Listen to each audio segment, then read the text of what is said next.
Hey, tennis fans, I got beef.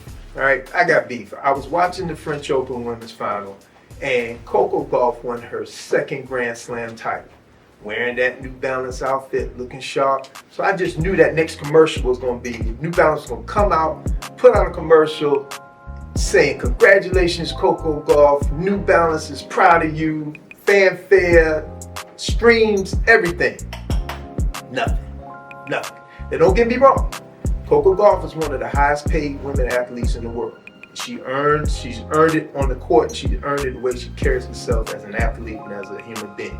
However, it goes to this whole thing about how women of color are portrayed and how they're promoted in sports, their endorsement deals. Now, I looked at a chart from a diversity program, and it said that of the players, professional athlete, female players, women, Caucasian women receive 80% of the pop.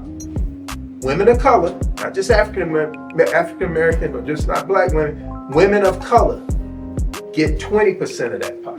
All right, it's a whole lot of money. Now, we look at outliers. Coco Gauff, unfortunately, is an outlier, just like Serena Williams is an outlier.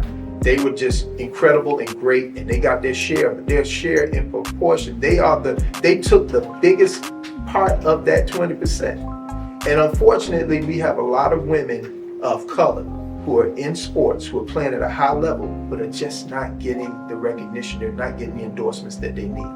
And so I go back to the 1980s and 90s, and we had two of the best players in the world in Zena Garrison and Lori McNeil, and they were getting to the second round of major tournaments. They were winning titles, and they didn't have endorsement contracts. Right? They were wearing clothes that it seemed like that they got out of their locker room, and it just wasn't fair. And I thought that with Venus and Serena coming on the scene, that this would change. I thought that with Sloane Stephens winning a Grand Slam title, this would change, but it hasn't trickled down. So we got to do better. WTA, the diversity is up. We have more women of various colors and backgrounds and ethnicities and nationalities are playing in the sport, but it's still a disparity. So you're doing good, you're on the right track, but we can still do better.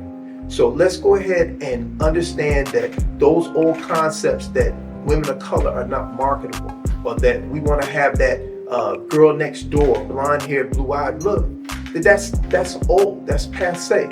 And we have to look at the fact that these women are all incredible athletes who have trained hard and they play hard, and the entertainment value is at a high level. So let's reward them in that same way.